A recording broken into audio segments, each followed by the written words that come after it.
Muy buenas a todos, chicos. Antes de comenzar con el desmadre de hoy, quería recomendarles un programa de edición que sé que la verdad es que algunas personas me preguntan a veces con qué edito mis videos, qué efectos uso y todo eso. Y pues aunque muchos usan el Sony Vegas, la verdad es que editores de ese estilo se traban mucho. Por otro lado, este editor llamado Wondershare Filmora no se traba en ningún momento, y mira que te lo estoy diciendo yo que tengo una patata de PC. Además va muy bien para cualquier tipo de edición que hagas. Sobre todo, algo que en serio me encantó es la biblioteca que tiene el editor. Hay muchísimas capas, temas, músicas, efectos, transiciones y demás. Y sobre todo es lo fácil que se te hace usarlo. En la pantalla estarán viendo una muestra de cuán fácil es editar algún video. Se me hace curioso el estilo que tiene el editor porque da la sensación de ser tan completo como el Sony Vegas, pero al mismo tiempo se siente tan sencillo de usar como el Camtasia Studio. Es realmente muy cómodo, y ya no lo digo simplemente porque promocionen esta recomendación, sino porque en serio lo he usado y va muy bien. No se traba en ningún momento y te lo puedo asegurar, y además no da ese típico problema que te trolea y te daña los proyectos al puro estilo del Sony Vegas.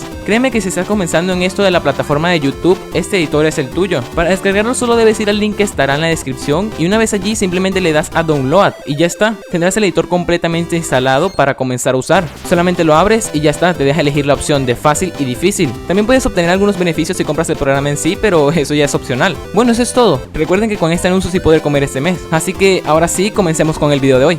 Si de por casualidad acabas de llegar a este video sin haber visto la primera parte, te agradecería que me compraras una nueva computadora. Te agradecería que te pasaras por dicha primera parte que estaré dejando en la tarjeta de acá arriba. Una vez dicho esto, demos paso a la continuación de los rumores más rebuscados en videojuegos de Dragon Ball. Número 5. El Osaru Dorado es desbloqueable en Budokai 3.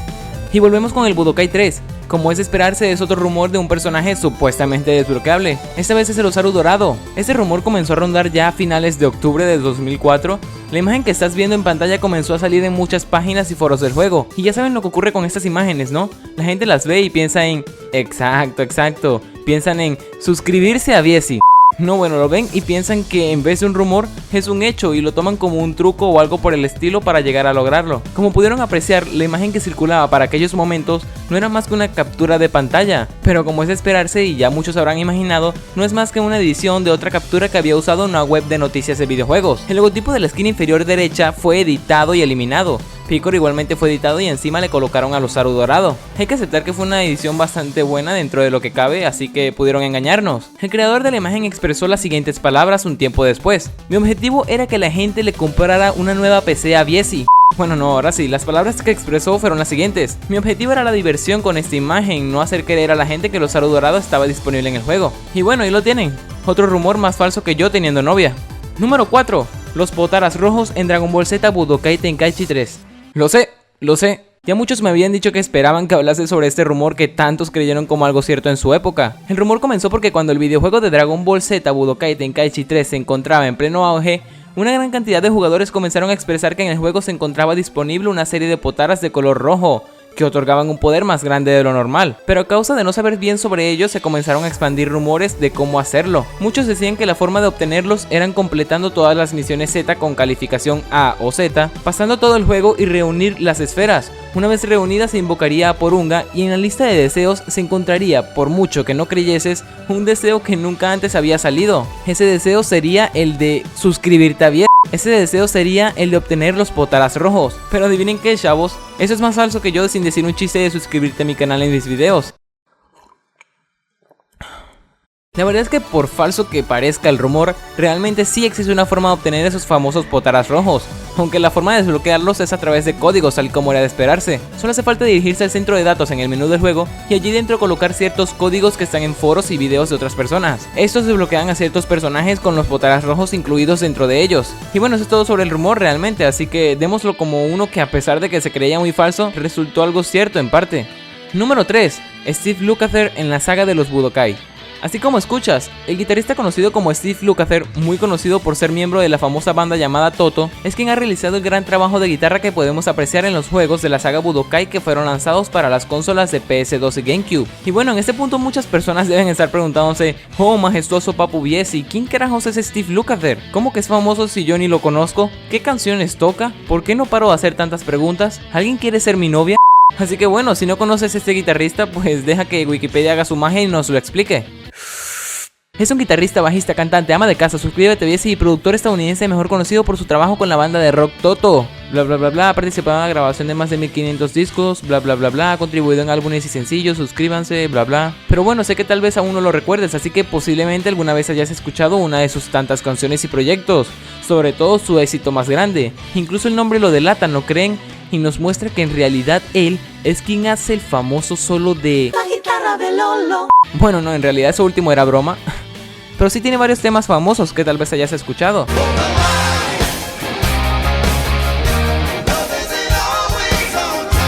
Pero no me extenderé explicando quién es él, así que volviendo al tema, la razón del por qué se originó como un rumor en sí es porque en su web oficial solo se insinuaba su participación en los proyectos de Dragon Ball en videojuegos, pero tiempo después se pudo comprobar que era cierto, puesto que su nombre está en los créditos de los 3 juegos principales. Número 2. Akira Toriyama diseñó a un Mecha Freezer especial para Super Dragon Ball Z. A ver, güey, tal y como dije en la primera parte, te recomiendo que si quieres tomar agua, ir al baño, suscribirte a mi canal o lo que sea, es mejor que lo hagas en este mismo momento, ya que tanto este puesto como el número 1 van a tardar lo suyo, créeme. Dicho esto, prosigamos. Algo que se ha tomado como un hecho por muchas personas en los últimos años es que Toriyama continuó con el diseño de una versión especial mejorada de Mecha Freezer para el título de Super Dragon Ball Z en la PS2, pero tras investigarlo detenidamente se pudo comprobar que esto era algo falso. La fuente de esta información puede ser un artículo escrito por Chris Roper en IGN, en mayo de 2006. En el artículo Roper señala lo siguiente: mientras que la plantilla de personajes se limita a 18, hay un puñado de personajes que nunca habían sido mostrados en algún videojuego de Dragon Ball. Por ejemplo, Chi-Chi, la esposa de Goku, hace su primera aparición.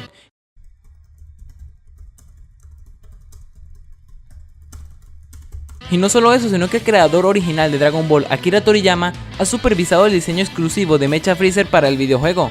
El grupo de la revista Kanzenshuu logró contactar con Roper para llegar al fondo de todo esto, pero como era de esperarse, este no tiene ningún recuerdo de dónde habrá podido llegar esa información y el por qué la dijo. Viendo que las cosas no parecían tener una buena solución y todos querían saber cuál era la situación real al respecto, la atención de los chicos de Kanzenshuu se dirigió hacia lo que podría haber sido la fuente original de este tipo de dato. Tras un tiempo lograron averiguar que la información parecía provenir de la edición de junio de 2006 de la V-Jump. Una vez revisada se puede notar que sí se toca la introducción de un nuevo diseño de Mecha Freezer exclusivo para el videojuego, pero aún así no se menciona en ninguna parte la participación de Akira Toriyama para crear dicho diseño. Lo más extraño es que la V-Jump es el tipo de lugar en que no se pasarían por alto un dato como este, ya que no solo ganarían mencionándolo, sino que además lo promoverían a más no poder, puesto que es algo que afecta al creador original de la serie. Pero bueno, a pesar de todo esto, el hecho de que no lo mencionen no lo hace del todo falso, así que para estar 100% seguros se siguió investigando sobre ello. Poco después del lanzamiento de la edición de junio de 2006, un par de usuarios de la plataforma discutían sobre la participación de Akira Toriyama en el diseño de los personajes para el juego. La discusión es la siguiente que tienen en pantalla.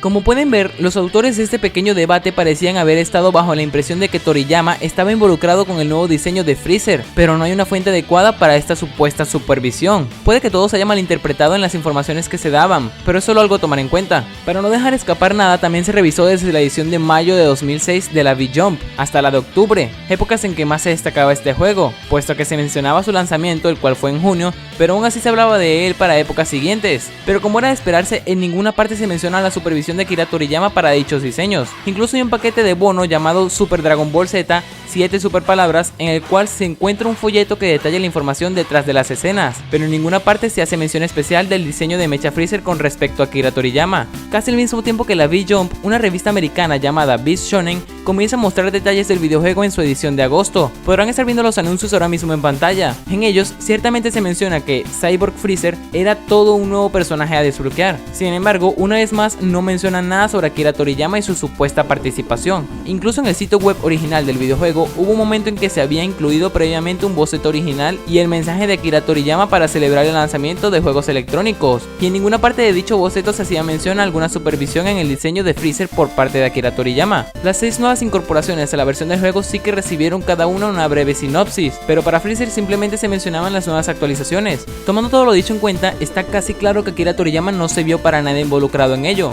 Muchas personas han revisado folletos, guías, entrevistas y demás cosas por el estilo para ver si en algún momento se menciona algo sobre el tema, pero por lo visto no hay ningún resultado. Como ya se ha dicho, cuando Toriyama se ha involucrado en algo de este estilo, el hecho se ve promocionado a gran escala. Podría ser que el debate del principio junto a la información dada por la IGN hayan sido los principales creadores de este malentendido. El cómo llegaron a creer esto es un misterio en sí.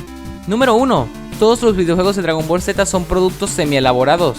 La sensación de que los videojuegos de Dragon Ball estaban siendo semi-elaborados o que estaban saliendo muy deprisa se hizo notar más que todo con el lanzamiento del Budokai 3. Aún así todo se remonta a una década antes. Repasemos. Dragon Ball Z Super Butoden 2 para la Super Famicom fue lanzado en diciembre de 1993. Fue una enorme mejora sobre el primer juego, con un modo de ramificación, historias para un jugador, gráficos mejorados, controles sensibles y más. La serie se volvió tan exitosa que un tercer juego fue llevado a cabo ni siquiera un año después, en septiembre de 1994. El tiempo de desarrollo hablaba por sí mismo, pero lo que más denotaba que la calidad en el desarrollo estaba bajando eran los mismos elementos de los videojuegos. Para cuando ya nos habíamos dado cuenta, las plantillas de personajes eran cada vez más pequeñas, los fondos eran solamente retocados y ni mencionar el modo historia, el cual fue completamente eliminado para aquella época, dándonos solo modalidades de combates y torneos. Cuando salieron a la luz los códigos de Action Replay, un usuario los puso a prueba en el videojuego en cuestión, y para sorpresa de muchos hizo un gran hallazgo que le dio más pistas sobre este tema. Al usar un código en específico, logró desbloquear un escenario o fondo que no se encontraba disponible y que según parecía no estaba destinado a ser usado en el videojuego en su lanzamiento. Es como si lo hubiesen preparado para usarlo en el videojuego y hubiesen dicho: mira, ¿sabes qué? Mejor quitémosle este escenario y unas cuantas cosas más. Nos vamos por unas cervezas y ya lo lanzamos y ya está. El escenario en cuestión era al parecer uno de la saga de Majin Buu con Piccolo de fondo convertido en piedra por Damura, lo que nos da a entender que querían colocarle detalles y dejarlo como jugable, pero bueno. Al descubrir esto, el usuario lo publicó en un foro y fue cuando este tema cobró más terreno. Y eso no es todo. Otra cosa muy curiosa que se logró descubrir una vez analizados los videojuegos fue que existía un sprite de Trunks del futuro en su forma de Super Saiyajin en que hace un movimiento como si lanzase una onda de ki. ¿Por qué hace esto? Simple. En dicho título le iban a colocar la capacidad de lanzar este ataque, pero pues se la sudó a los desarrolladores y se la quitaron. Aún así, sí lo añadieron como ataque en los últimos títulos de batalla para la Famicom. Además de eso, también había una sexta animación escondida del Android 18 en que parece usar un ataque especial. Si nos fijamos bien, se parece mucho al ataque combinado que hace junto a 17 para derrotar a Gohan en el especial del futuro de Trunks. Cuando la versión de la PlayStation y la Sega Saturn salió en 1996, algunos títulos venían con códigos y textos que no estaban para nada escondidos, ya que los ponían o escritos en la carátula o en el mismo disco. Esas notas las usaban generalmente para dar detalles del juego o contar alguna que otra anécdota graciosa sobre su desarrollo. Sin embargo, y curiosamente, en uno de ellos, junto a la explicación de cómo se desarrolló, se encontraba la siguiente descripción: aparte de todo, teníamos planeado colocar además de Gogeta a Majin Osoto, o incluso algún personaje diseñado por el mismísimo maestro Toriyama, pero a causa de los horarios poco beneficiables, además del corto tiempo de desarrollo, nos vimos obligados a abandonarlos. De seguro tú no sabes quién es Osoto, pero bueno, tranquilo, el Papu Viesi te lo explicará. Osoto era una creación original del juego de Dragon Ball Z BRBS, lanzado para la Sega Arcade de 1994. Ese es el enemigo final de dicho videojuego y tal parece que se intentó añadir en otros de los videojuegos, pero por ciertos problemas en el tiempo y horario abandonaron la idea. Durante un tiempo los videojuegos de Dragon Ball se tomaron un bonito y muy merecido descanso. Esto fue desde 1997 hasta unos cuantos años después. Todos esperaban más juegos de Dragon Ball para consolas como PS2 y todo transcurría muy normalmente como de costumbre. Aún así, con la llegada de los códigos como los Code Breakers y los Action Replay, se lograron desenterrar más pruebas sobre este tema, que claro aún no se había olvidado. Si habrás visto la primera parte, ya habrás escuchado sobre el caso de Bulma en el Budokai 3, y pues aunque no lo creas, resulta que ella no era el único personaje que sufrió de esto. Parece ser que son varios los personajes que se deseaban incluir como jugables, pero los mismos fueron ideas abandonadas, con la excepción del modelo de Bulma que se dejó en el juego. Pero bueno, el caso es que Dodoria, Zarbon, el Android 19 y Shin estaban destinados a ser personajes jugables. Aquí los audios del anunciante. Dodoria versus Dodoria! Zarbon versus Zarbon! Android 19 versus Android 19! Shin versus Shin! Al descubrir estos audios escondidos y perdidos en los discos, aún había algo que no cuadraba, pues varios de los jugadores pensaban que algunos de los audios podrían haber sido los mismos de los juegos anteriores pero repetidos, puesto que algunos de los personajes mencionados sí estaban disponibles en anteriores títulos. Aún así, tras revisarlos bien, se pudo comprobar que estos eran audios completamente nuevos, lo que confirma que sí pretendían añadirlos como personajes jugables. Otra cosa que muchos fans debatieron es a quién se referían con Shin. Al escuchar este nombre, lo más seguro es que el Kaioshin es el primer personaje que te venga a la mente. Sin embargo, estos audios son de la versión americana y Kaioshin Shin ya tiene un nombre regular en estos anuncios de audio en dichas versiones. Siempre le han llamado Supremo Kaio en estas versiones, así que tal vez no sea él. Por eso otras personas teorizaban que el audio en realidad decía Shen, lo que vendría a ser el seudónimo de Dios que usó para el torneo Tenkaichi Budokai número 23 en la serie. Sin embargo, ya que el juego utiliza solo los nombres de Funimation, como Funimation renombró el carácter héroe para el doblaje en inglés en vez de ser Shen, eso tenía poco sentido. Así que sobre esto solo nos queda pensar que querrían traer de regreso a Zarbon, Dodoria y a más personajes en este tercer título, pero solo dejaron de lado las ideas. Explorando más a fondo en los audios del juego que estaban en el disco, nos podemos encontrar con lo que parece haber sido el comienzo de una historia en forma de universo dragón, protagonizada por nada más y nada menos que Goku en su forma de niño. Esto personalmente me pareció demasiado curioso. Aquí les dejo un pequeño fragmento del audio. Goku? Goku? Do you read me? Hey, that's Bulma's voice. Where are you, Bulma? I'm on the radio. Listen, you seem to have gone to the future in a time machine. Oh, a time machine. Like one of those thingies you wear on your wrist, right?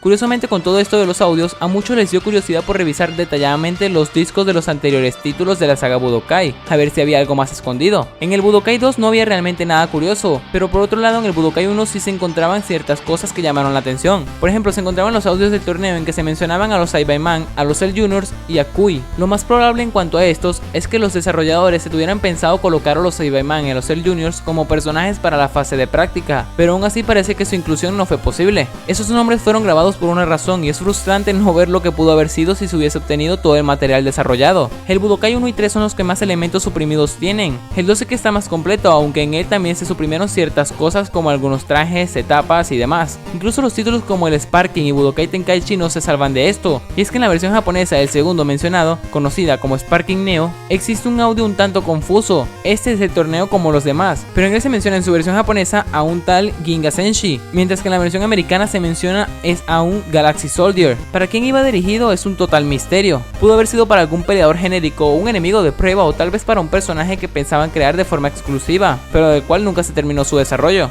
Ginga Senshi Tai Ginga Senshi. Galaxy Soldier versus Galaxy Soldier. Con una franquicia de videojuego como lo es Dragon Ball, que está normalmente apegado a un ciclo de desarrollo anual, no es impensable tener un contenido que esté constantemente empujado con el fin de cumplir los plazos, por lo que a causa de esto parece que se ha perdido mucho contenido a ser desarrollado. Algunos pueden explicarse, pero muchos otros solo se dejaron en el olvido y a día de hoy siguen sin resolverse. Y bueno, estos serían todos los rumores. Oh, esperen, aún me queda uno. Número 1. Alguien sacará a Viesi de Venezuela. Ok, no, pero bueno, ya sabes que si te gustó el video, me ayudarías muchísimo bajándote los pantalones. Me ayudarías muchísimo dándole like y suscribiéndote al canal. Y bueno, yo soy Viesi y este es el hogar de la calidad. Hasta la próxima. Ah, no mames, por fin terminé el audio. Suscríbanse a mi canal, mierda. Suscríbete a Viesi. Suscríbete a Viesi. Suscríbete a Viesi. Estoy loco, güey.